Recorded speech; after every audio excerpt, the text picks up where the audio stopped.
What's up with the motivation team? And as y'all see, I can't do the good morning motivation team no more because it ain't morning no more. And I tried it with the good afternoon, it just don't sound right. So we gotta find a whole new intro. We gotta find a whole new mojo. Something that flow with me. So I'm gonna be working on that. And y'all, thank y'all for supporting me. Thank y'all for liking. Today is day 68 of the journey. I didn't know it been that long. I don't know if y'all knew it been that long. And let's go ahead and get to today's word, starting with the verse of the day. We got Matthew chapter 6, verses 19 through 21. Do not store for yourselves treasures on earth, where moths and vermin destroy, and where thieves break in and steal. But store for yourselves treasures in heaven, where moths and vermin do not destroy, and where thieves do not break in and steal. For where your treasure is, there your heart will be also. Do not treasure for yourself treasures on earth. Earthly treasure is temporary and is fading away, but heavenly treasure is secure. I like this verse. Because all that we see now is things that we want, especially people my age. I'm 22. All we see now is just stuff that we just want, and we gotta get it, and we go so hard to do it. But one thing that people is not going hard for, and they don't want to do, is a change. And me personally, I'm looking for a change. Before I turned my life to Christ, yeah, I was in deep with what I desired, with the things that I wanted. Girls, chains, grills, cars, clothes, all that. But when I turned my life into Christ, when I turned over my life to Christ, I want a change. I want a change for the better. And in order to make a change, something got to change. Somebody got to change. And I'm trying to be somebody that builds something and do it. And with that being said, y'all, let's go ahead and get into the word. We're doing one chapter today, and we're going to be in chapter 23. And y'all, bear with me if this chapter be a little rocky, because it's a lot of reading. That's all it's going to be, just a lot of reading. The Lord said to Moses, "Speak to the Israelites and say to them, these are my appointed festivals, the appointed festivals of the Lord, which you are to proclaim as sacred assemblies. There are 6 days where you may work, but the seventh day, a day of Sabbath rest, a day of sacred assembly. You are not to do any work. Wherever you live, it is a Sabbath to the Lord." So the Jews were scattered in exile, which means they weren't in their own country. And they started to meet in synagogues on the morning of the Sabbath.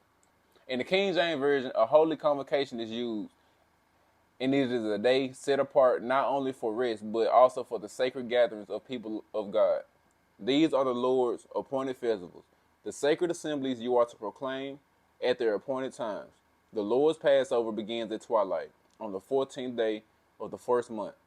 Now begins the list of the 7 feasts of the Lord Israel was commanded to observe and celebrate at their appointed times. The first Passover was told in Exodus 12 when Israel was slaves in Egypt. And through Moses, God sent plagues to Egypt to convince Pharaoh to set the Hebrews free. Their final plague God sent over, he told, was the death of the firstborn in every household across the land of Egypt. If they follow God's commands to sacrifice a lamb and apply its blood to the top and sides of the doorway, when the angel of judgment came to take the life of the firstborn of the households, the angel would pass over the homes that were under the blood of the lamb. On the 15th day of that month, the Lord's festival of unleavened bread begins. For 7 days you must eat bread made without yeast. On the first day, hold a sacred assembly and do no regular work. For 7 days, present a food offering to the Lord, and on the 7th day, hold a sacred assembly and do no regular work. The message through the feast is the rest God has for his people. It's greater than the Sabbath. The greater rest is fulfilled in the finished work of Jesus Christ. The Lord said to Moses, "Speak to the Israelites and say to them, when you enter the land I am going to give you, and you reap its harvest, bring to the priest a sheaf of the first grain you harvest. He is to wave the sheaf before the Lord, so it will be accepted on your behalf. The priest is to wave it on the day after the Sabbath. On the day you wave the sheaf, you must sacrifice as a burnt offering to the Lord a lamb a year old without defect. You must not eat any bread or roasted or new grain until the very day you bring this offering to your God. This is to be a lasting ordinance for the generations to come wherever you live." All right, y'all. So I understand that I'm reading a lot, and that's what I'm trying to get away from reading a whole lot. Because I don't want to just be sitting here just reading and I'm not explaining like what's going on.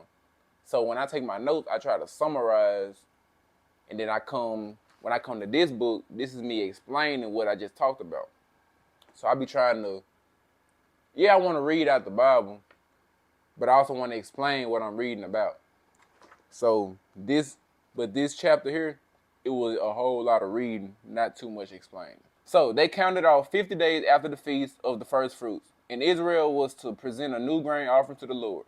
2 loaves of bread was offered to the Lord as a wave offering, with some lambs, a bull, and a ram, without defect.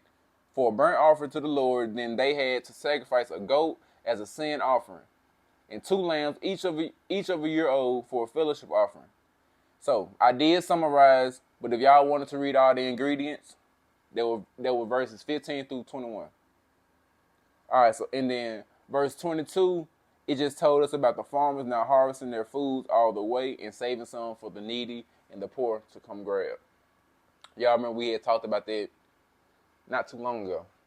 The Lord said to Moses, "Say to the Israelites, on the first day of the 7th month, you are to have a day of Sabbath rest, a sacred assembly commemorated with trumpet blasts. Do no regular work, but present a food offering to the Lord."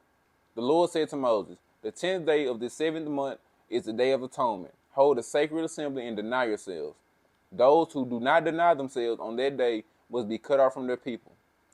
You shall do no work at all. This is to be a lasting ordinance for the generations to come. Wherever you live, it is a day of Sabbath rest for you, and you must deny yourselves. From the evening of the 9th day of the month until the following evening, you are to observe your Sabbath." The Lord said to Moses, "Say to the Israelites, on the 15th day of the 7th month, the Lord's festival of tabernacles." The Lord said to Moses, "Say to the Israelites, on the 15th day of the 7th month, the Lord's festival of tabernacles begins, and it lasts for 7 days." God wanted his people to use this day as a humble repentance and cease from their own work while the high priest worked hard to make the sacrifice that would bring atonement to the people of God. The burnt offerings and grain offerings, sacrifices, and drink offerings required for each day. These offerings are in addition to those for the Lord's Sabbath, and in addition to your gifts and whatever you have vowed, and all the free will offerings you give to the Lord. On the first day, you are to take branches from luxuriant trees, from palms, willows, and other leafy trees, and rejoice before the Lord your God for 7 days. This is to be a lasting ordinance for the generations to come. Celebrate it in the 7th month. Live in temporary shelters for 7 days. All native-born Israelites are to live in such shelters, so your descendants will know that I had the Israelites live in a temporary shelter when I brought them out of Egypt. I am the Lord your God." So Moses announced to the Israelites the appointed festivals of the Lord. And that was it for today. Y'all, I apologize for my reading. Today I had a long day today. I ain't gonna lie, I had a long day today. My speech already off. My speech been off all day. But y'all, let me know what y'all think about the verse of the day today. Don't lose y'all faith. Keep praying. Keep counting your blessings. And y'all have a great day. I'm out.